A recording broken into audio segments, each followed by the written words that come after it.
Yan, magiginisang ampalaya tayo mga best friend. Medyo brown na ang ating garlic. Kaya sunod naman natin ang ating onion. Yan. Sunod natin ang ating onion. Yan. Dalawang klase ng onion na ginamit ko. Isang red onion at white onion para mabango. Kung pwede lang i-video yung amoy niya, i-video ko talaga siya ang bango. Yan, yung best friend, no?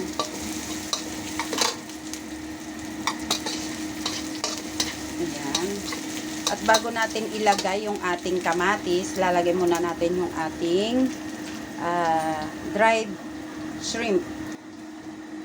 Ayan, para maprito ang ating dried shrimp. Yan muna ang ilalagay natin. Bago natin ilagay yung ating tomato.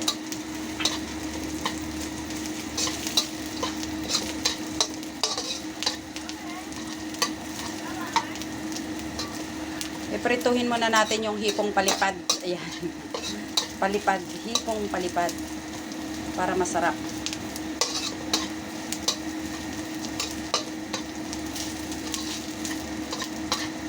Ang bango. Ayan. At dahil masarap na, medyo toasted na yung ating dried shrimp, lalagyan naman na natin yung ating tomato. Tomato. Ayan. Ito naman natin yung ating tomato. Ang bango. Ang sarap.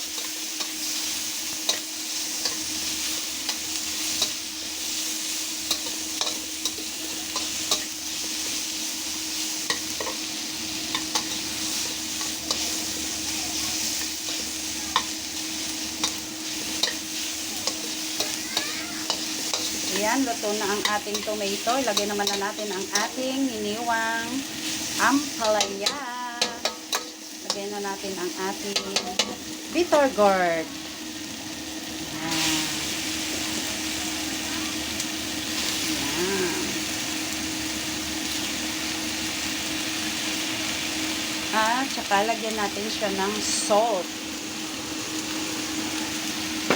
Lagyan natin siya ng salt. Salt lang talaga yung pantimpla ko dito. Hindi ako nagpapatis. Ayan. Dagdagan natin. Ayan. Tsaka konting sugar. Lagay tayo ng konting sugar. Yung ating sugar. Para manamis-namis siya. Ayan. Ganyan ako magtimpla. And then, lagyan natin siya ng chicken powder. Ano naman yung ating chicken powder? Konti lang. Ayan. And then, saka natin siya haluin. Haluin natin.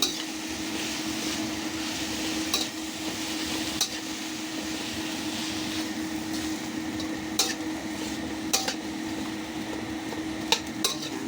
Siyempre, para maluto siya, lagyan natin siya ng konting water. Konti lang.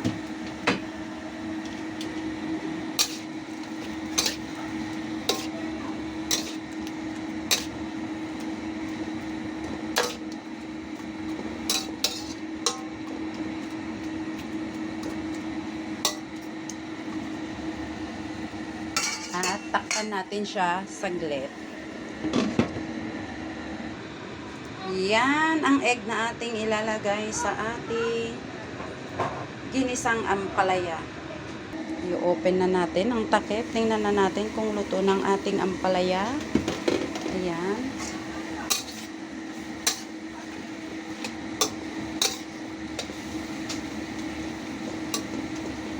At syempre, hindi mawawala ang ating oyster sauce. Ilalagay na natin ang ating oyster sauce.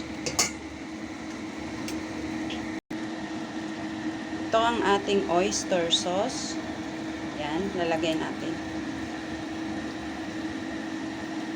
Para malasang malasa.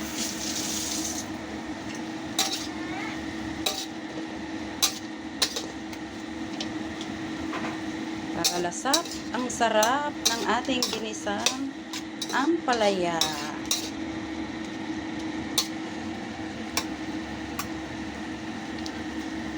Sarap. Yan, para hindi ma-overcook ang ating ampalaya, ilagay na natin ang ating itlogan. Labuhos ko na ang ating itlogan. Ayan.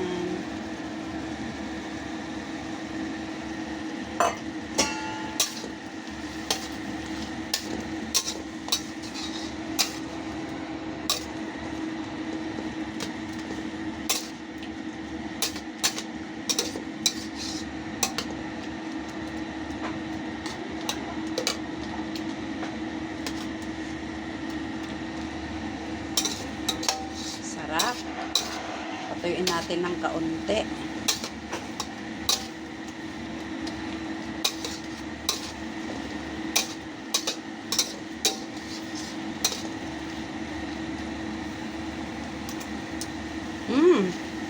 Ang sarap.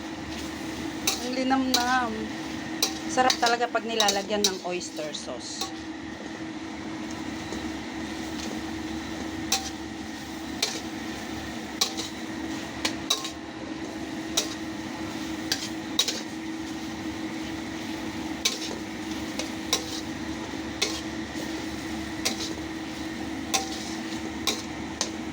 Ayan na, luto na ang ating ginisang ampalaya with egg.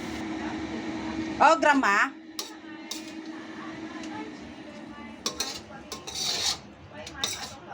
Oh.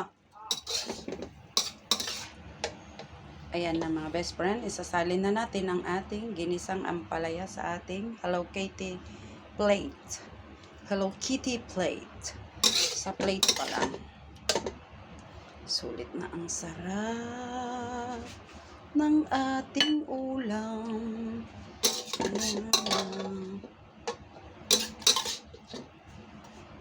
Salin natin lahat dito. Oh!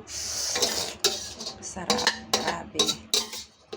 Solve ang ating pananghalian.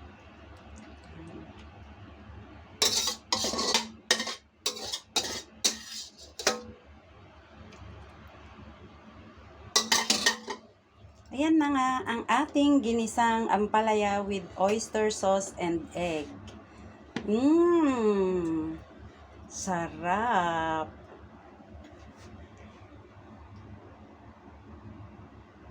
So, yun lang. Bye. Thank you for watching.